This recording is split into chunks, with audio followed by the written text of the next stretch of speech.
Mas Adi melihatnya seperti apa? Karena kalau kita lihat ini kan Mendikti Saintek ini kan sebelumnya juga sudah pernah ada kasus dalam tanda kutip di internal kantornya. Kemudian ada sempat di demo juga oleh karyawannya sendiri. Kemudian belakangan juga ia juga didemo oleh mahasiswa terkait dengan kebijakan. Yang Anda baca seperti apa terkait dengan aksi unjuk rasa mahasiswa, kemudian selang 2 hari Presiden Prabowo mereshuffle Mendikti Saintek ini?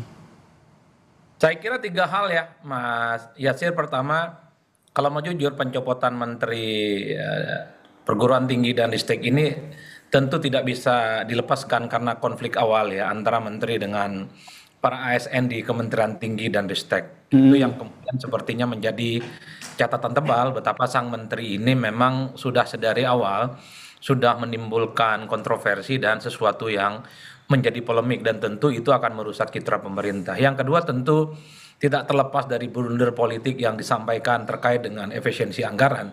Karena efisiensi anggaran itu kan asumsinya adalah untuk mengalihkan bagaimana anggaran yang selama ini besar itu langsung dinikmati oleh masyarakat secara umum, terutama masyarakat yang ada di bawah. Tapi pernyataan Menteri Tinggi dan Ristek itu kan mengatakan bahwa efisiensi itu berpotensi akan menaikkan SPP yang kemudian terjadi pada mahasiswa. Salah satunya misalnya soal BOPTN, ya itu bantuan operasional untuk perguruan tinggi, itu kan yang kemudian menimbulkan permasalahan karena tak lama setelah itu kemudian dibantah oleh pemerintah bahwa yang terkait dengan SPP, biaya pendidikan, itu pasti dijamin tidak akan tersentuh apapun terkait dengan kontroversi. Nah, yang ketiga, kalau mau jujur, ini tentu tidak ada resistensi yang berlebihan kalau sang Menteri Perguruan Tinggi dan Ristek ini diganti. Karena saya kira persoalan reshuffle itu pasti soal kondusivitas dan stabilitas politik juga menjadi hal yang diperhatikan.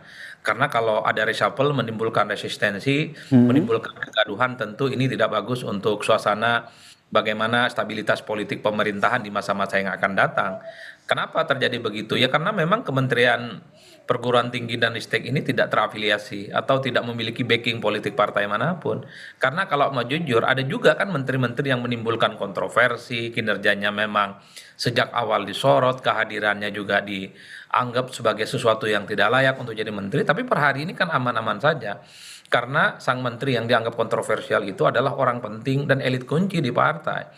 Oleh karena itu, sepanjang ukuran reshuffle kabinet itu kita menjadi hal-hal yang sifatnya normatif, maka hal-hal yang sifatnya elit juga menjadi pertimbangan serius. Oleh karena itu saya selalu menyimpulkan, bicara tentang reshuffle kabinet pasti memang ukurannya kinerja, tapi kalau kinerja itu dikaitkan dengan menteri yang ada kaitannya dengan partai politik, rasa-rasanya itu tidak kena, Mas.